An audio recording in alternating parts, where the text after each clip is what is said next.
Picture this, moving the entire internet, or at least the incredibly power-hungry brains of our artificial intelligence, off Earth and into the vacuum of space. Welcome to The Explainer. It sounds literally ripped from the pages of a sci-fi novel, right? But this is actually the subject of very serious ongoing engineering studies from NASA, the ESA, and top research universities. It's a radical idea for sure, but as we're about to see, our earthly limitations might just force us to look to the stars to secure our digital future. 3%. That doesn't sound like much, does it? But hold on, because that is the chunk of the entire world's power generation that data centers are projected to devour by the year 2030. Think about that for a second.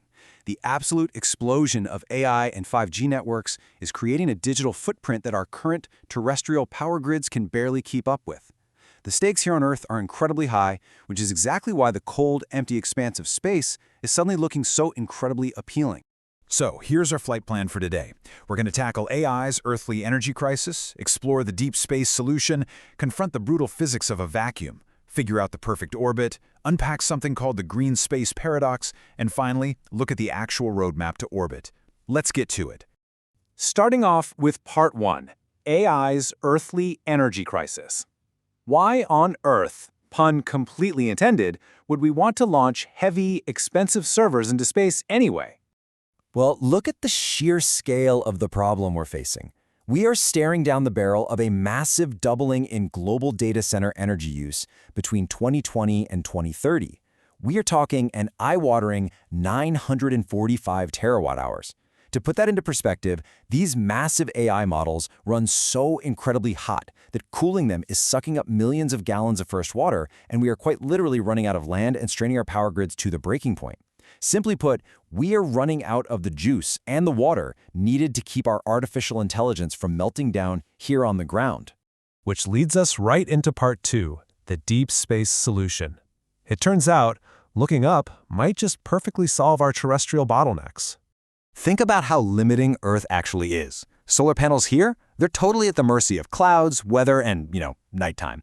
But pop above the atmosphere, and you are blasted with 1,360 watts per square meter of pure, uninterrupted solar irradiance. Depending on your orbit, you can harvest that energy 24 hours a day, 7 days a week.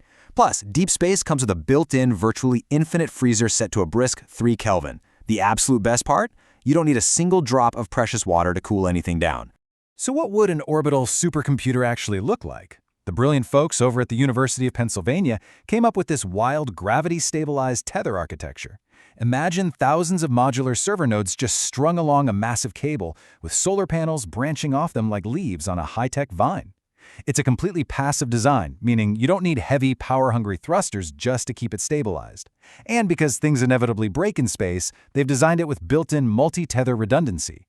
If a stray micrometeorite snaps one of the lines, no problem. The whole data center just keeps right on computing. All right, before we pack our bags for orbit, we need to hit Part 3, the harsh physics of a vacuum. Because deep space engineering, it pulls absolutely no punches. Here is the ultimate cosmic irony of the vacuum. Yes, space is freezing cold, but because there's absolutely no air, things overheat incredibly fast. You can't just slap a cooling fan on a server or open a window, and you certainly don't have river water to absorb the heat. You are entirely at the mercy of the Stefan-Boltzmann law. In a vacuum, you have to literally beam waste heat away as infrared radiation.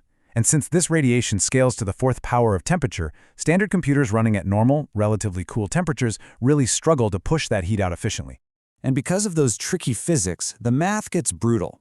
To reject just one single megawatt of heat from a server running at 80 degrees Celsius, you need an astonishing 1,200 square meters of physical radiator panels. That is huge. In fact, if we build these space data centers, the actual computers themselves will be tiny in comparison. It's the massive, heavy radiators that will take up the vast majority of the structure's real estate and launch weight. To avoid launching impossibly heavy metal panels, engineers at NASA are playing with a mind-bending idea called liquid droplet radiators. Basically, a cosmic sprinkler system. Instead of metal, it sprays a literal mist of hot coolant directly out into the open vacuum of space, lets the droplets radiate their heat away, and then catches them on the other side to cycle back through the servers. Sounds absolutely crazy, right? But it drastically reduces the physical weight of the station, and we'll need that weight savings because the laws of physics, specifically Landauer's bound, dictate that even the most perfectly efficient computing guarantees waste heat. Heat is just unavoidable. Oh, and heat is just boss level 1. Space is furiously radioactive. Right now, there isn't a single data center class GPU on the market that's hardened against radiation. If you plop a standard AI chip up there, continuous high-energy galactic cosmic rays are going to smash into it, flipping the ones and zeros in the computer's memory and causing massive errors called single-event upsets. You could try to wrap everything in heavy lead or water shielding, but that makes the rocket launch prohibitively heavy and expensive. Plus, space weather is violent. In February 2022, a solar storm actually increased atmospheric drag so much that it knocked dozens of satellites completely out of orbit. Okay, let's navigate to part 4, choosing the perfect orbit. Because in real estate and space data centers, it's all about location, location, location. When you weigh the options, low Earth orbit, or LEO, is the absolute clear winner here, taking a solid 9 out of 10 for suitability. Why? It all comes down to lag. The latency, the time it takes a signal to travel up to the server and back down to Earth, is a snappy 10 milliseconds in LEO. But if you park your servers way out in geostationary orbit, sure, you get amazing continuous sunlight, but you are hit with a crippling 240 millisecond delay. If you're having an interactive chat with an AI, a quarter-second lag is agonizing. It just wouldn't work. So LEO is definitely the sweet spot. And the really cool thing is, once those servers are actually floating in low Earth orbit, they won't be using old-school radio waves to talk to each other. They'll use lasers. We're talking optical intersatellite links. Because light travels a whopping 47% faster through the vacuum of space than it does through the glass of our fiber optic cables here on Earth, these laser links can enable incredibly fast mesh networks, easily crushing data speeds of 100 gigabits per second. But wait, there's a catch. Let's look at part 5, the green space paradox. This is where the environmental ethics get really tricky. There's this fascinating, somewhat frustrating concept called the dirty bits paradox. The entire driving goal of putting data centers in space is to tap into clean, infinite solar power to save Earth's environment, right? Well, launching those massive servers requires rockets, and rockets blast tons of exhaust straight into the atmosphere. So launching a so-called green data center into space today might actually pump out more carbon via rocket exhaust than you'd produce by simply plugging those same servers into the grid here on Earth. To actually solve that paradox and make this economically sane, rocket launches have to get insanely cheap.